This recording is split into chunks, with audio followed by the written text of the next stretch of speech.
Seandainya kita tidak dilahirkan dari rahim seorang muslimah, tentunya mungkin kita pada pagi hari ini kita tidak ada di sini, ya.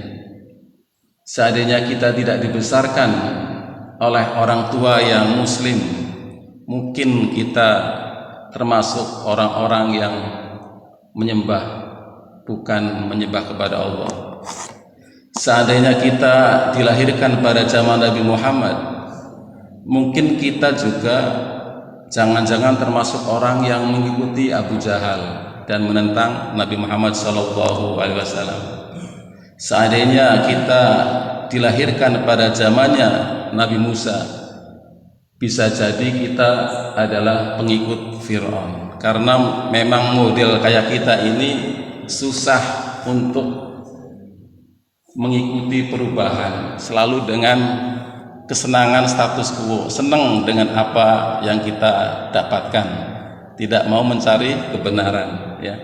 Maka hadirnya kita di tempat ini insya Allah sebagai tanda bahwa kita adalah orang yang benar-benar beriman, orang-orang yang benar-benar menyembah kepada Allah Subhanahu wa ta'ala. Al-Quran mengatakan orang-orang yang dilahirkan di rahim muslimah, di keluarga orang-orang Islam itu, Al-Quran menyanjung kita dengan istilah yang istimewa, bahwa kita dipilihkan agama oleh Allah, bukan kita mencari agama. Jadi Allah yang menciptakan kita, Allah tahu persis kita, dan Allah kasih agama kita, yaitu agama Islam. Berbeda dengan mereka yang dilahirkan di rahim yang bukan muslimah, ya. Jadi ini keistimewaan kita daripada sebagai seorang yang bukan dilahirkan dari rahim muslimah. Sehingga informasi ini disampaikan Nabi Ibrahim kepada anak-anaknya, disampaikan Nabi Yakub kepada anak-anaknya. Wa wasa biha Ibrahimu banihi wa Yaqubu ya baniya innallaha astafa lakumuddin. Ini nasihatnya Nabi Ibrahim kepada anak-anaknya, ya anak-anakku. Juga nasihatnya Nabi Yakub, ya anak-anakku, Allah telah memilihkan agama buat kamu. Jadi yang milih adalah Allah, ya. Fala tamutunna illa wa antum muslimun. Maka janganlah kamu mati kecuali kamu dalam kondisi sedang memeluk agama Islam, bukan sedang punya KTP Islam, bukan, tapi dalam kondisi kita sedang tunduk kepada Allah, memeluk agama Islam. Dan ini perlu disampaikan kepada anak-anak kita, karena dengan kita beriman itu banyak keistimewaannya, ya. Ini suatu kegembiraan, kabar gembira. Kita jaga bahwa orang-orang yang beriman itu ternyata sudah dibeli oleh Allah, ya. Kita ini sudah buat perjanjian dengan Allah, dengan surga. Innallaha astara minal mu'minina anfusahum wa amwalahum bi anna lahum jannah. Jadi Allah telah membeli diri kita dan harta kita dengan surga. Jadi kita harusnya pede menjadi seorang yang beriman. Pede, kita itu udah dapat surga. Harusnya kita nyaman, kita harusnya bergembira, ya. Dalam kondisi apapun kita harus bergembira. Agama kita agama yang dipilihkan oleh Allah, kemudian kita dijamin masuk surga. Dalam kondisi apapun, bahkan dalam kondisi perang sekalipun, dalam kondisi kita kalah peperangan pun kita harusnya bergembira, ya. Kita meninggal karena kena gempa, syahid. Kita meninggal karena tenggelam, syahid. Kita perang, meninggal dalam peperangan, syahid. Enggak meninggal dalam peperangan, kita pulang meninggal di rumah juga masuk surga, ya. Makanya Allah sampaikan lagi di Ali Imran apa? Wala tahinu wala tahzanu wa antumul a'launa in kuntum mu'minin. Maka janganlah kamu lemah. Maka janganlah kamu sedih. Kamu orang-orang beriman itu derajatnya lebih tinggi. Kita tuh lebih tinggi derajatnya. Padahal ayat ini turun ketika umat Islam kalah dalam perang Uhud. Ya. Perang Uhud kita kalah, tapi ini turun, meskipun kamu kalah, kamu tuh hebat loh. Kita itu beriman, tenang saja. Jangan kamu menjadi lemah karena kalah perang itu, ya. Karena kita adalah orang-orang yang beriman, yang sudah dibeli dengan surga. Halo Bu, dibeli dengan apa Bu? Dibeli dengan apa kita? Jadi kita itu sudah dibeli oleh Allah dengan surga, ya. Nyawa kita, harta kita sudah dibeli. Makanya nanti kalau dalam peperangan kita ikut perang, nggak apa-apa. Udah dibeli ke masuk surga kok. Ya minimal kita jadi penjaga dapur ya, dapur umum ya, nggak apa-apa. Tenang gitu ya. Maka ini harus dijaga. Keimanan ini harus dijaga. Ya, agar kita tetap, anak-anak kita tetap juga dalam kondisi yang sedang beriman, ya. Ya ayyuhalladzina amanu qu anfusakum wa ahlikum nar. Jagalah, hai orang-orang yang beriman, jagalah dirimu dan keluargamu dari api neraka. Kita suruh jaga. Jadi bukan diri kita saja, tapi juga anak-anak kita harus dalam kondisi kita di agama yang benar, yang lurus itu. Jangan cuma KTP-nya saja, dijaga itu anak-anak kita. Salah satu caranya adalah seperti yang dilakukan oleh Nabi Zakaria, ya. Jadi ketika Nabi Zakaria itu masuk ke dalam mihrabnya Maryam, setiap kali masuk ke mihrab, ke tempat ibadahnya Maryam itu, Nabi Zakaria mendapati makanan di situ.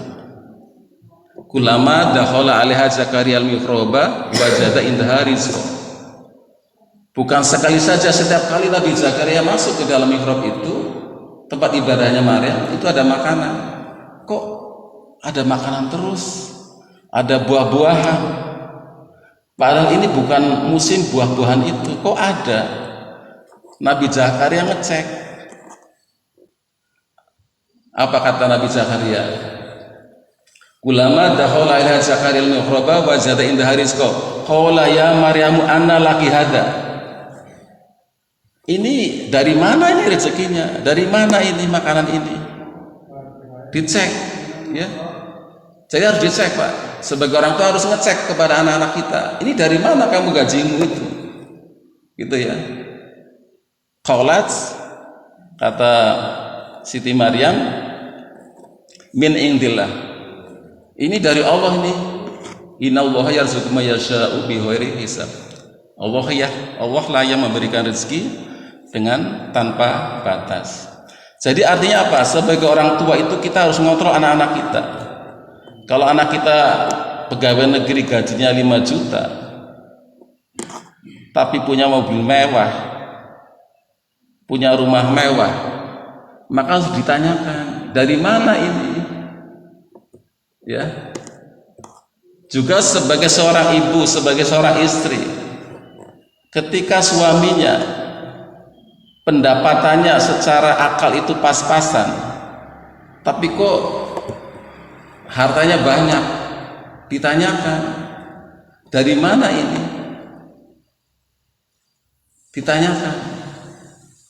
Ketika seorang suami istrinya dijatah ya bulanan, tapi kok nggak habis-habis gitu ya, nggak habis-habis, harusnya malah seneng ya, harusnya malah seneng. Itu harus ditanyakan, ini dari mana ya. Ana laki hada, kalau kita berarti ana laka hada gitu ya, dari mana ini. Itu cara mengontrol sebagai orang tua ya. Jadi istri kepada suaminya juga begitu. Bapak kan gajinya segini, bulannya segini, kok bisa dapat segini, dari mana ini? Itu cara menjaga agar kita pada tracknya. Juga kepada anak kita ya. Dan seharusnya seorang anak juga bisa melakukan hal yang sama kepada orang tuanya. Ini bapakku dari mana kok bisa mewah banget? Gitu ya. Ana laki hada. Dari mana ini? Jangan bilang min indilah juga. Ini kan dari Allah, dari mana-mana. Jadi logikanya ya kena. Itulah cara menjaganya ya, diantaranya begitu ya. Pastikan bahwa anak-anak kita itu dalam kondisi yang benar ya. Nanti pada saatnya ketika anak-anak kita itu tidak mengikuti kita ya, tidak mengikuti kita, artinya membangkang, maka Al-Quran mengatakan apa? Innahu laisa min ahlik, gitu ya. Jadi kalau kita sudah berupaya semaksimal mungkin ikhtiar menjaga keluarga kita, tapi masih ada yang membangkang, anak kita mungkin, istri kita, ya, maka Quran bilang apa? Innahu laisa min ahlik. Dia itu bukan keluargamu. Langsung dikat begitu ya. Meskipun dia adalah anak kita, Pak. Jadi kalau anak kita kemudian ada yang murtad, itu langsung dicat. Yang murtad itu bukan anak, bukan ya. Anak kita yang susah diatur atau istri kita, itu nanti kalau kita sudah maksimal benar, itu kita tidak akan disalahkan oleh Allah. Ya, sebagaimana ini disampaikan Allah kepada Nabi Nuh ketika anaknya Kan'an itu tidak mau mengikuti Nabi Nuh, ya, lalu ditenggelamkan. Nabi Nuh kan protes, ya Rob, dia kan anakku, dia keluargaku. Kata Allah apa? Qala innahu laisa min ahlik, innahu amalun ghairu sholeh. Jadi ciri-cirinya gini, dia itu bukan anakmu karena amal dia itu tidak beramal soleh, gitu ya. Jadi kalau kita sudah maksimal mungkin mendidik anak, mendidik keluarga kita, tapi ternyata ada yang masih membangkang di luar kemampuan kita, itu bukan salahnya kita. Quran mengatakan dia bukan keluargamu, jadi aman ya.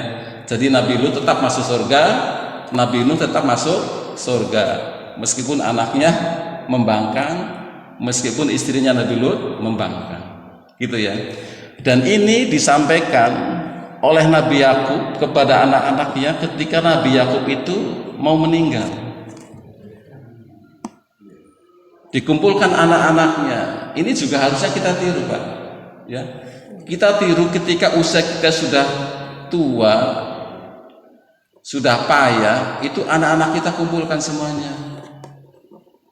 Bukan bagi warisan, kalau Nabi itu nggak kayak gitu ya, dikumpulkan. Apa kata Nabi Yakub kepada anak-anaknya? Mata buduna mim badi. Kamu nanti kalau aku meninggal, siapa yang akan kamu sembah? Itu yang disampaikan kepada anak-anaknya. Kalau saya meninggal nanti, siapa yang akan kamu sembah? Bukan sawah yang dilegok itu buat siapa, bukan ya, tapi memastikan itu ya. Kan banyak mungkin kita tahu ya, anak-anak kita, mungkin teman kita gitu ya, saudara kita ada yang murtad. Jangan sampai itu terjadi. Kalau sekarang sih masih dalam kendali kita, tapi kalau kita meninggal, minimal anak kita tahu bahwa ayahku pernah mengatakan mata buduna mim ba'di. Siapa yang akan kamu sembah kalau saya tidak ada? Itu dipastikan. Ya. Qalu na'budu ilahaka wa ilaha abaika Ibrahima wa Ismaila wa Ishaq ilaha wahida wa nahnu lahu muslimun. Dan anak-anaknya Nabi Yakub itu mengatakan, kami akan menyembah Tuhanmu, kami akan menyembah Tuhan bapakmu Ibrahim, Tuhan bapakmu Ismail, Tuhan bapakmu Ishak, dan kami menyembah Tuhan yang satu, dan kepadanya lah kita berserah diri. Itulah jawabannya anak-anaknya Nabi Yakub. Mudah-mudahan anak-anak kita juga akan bisa menjawab pertanyaan yang sama pada saatnya nanti.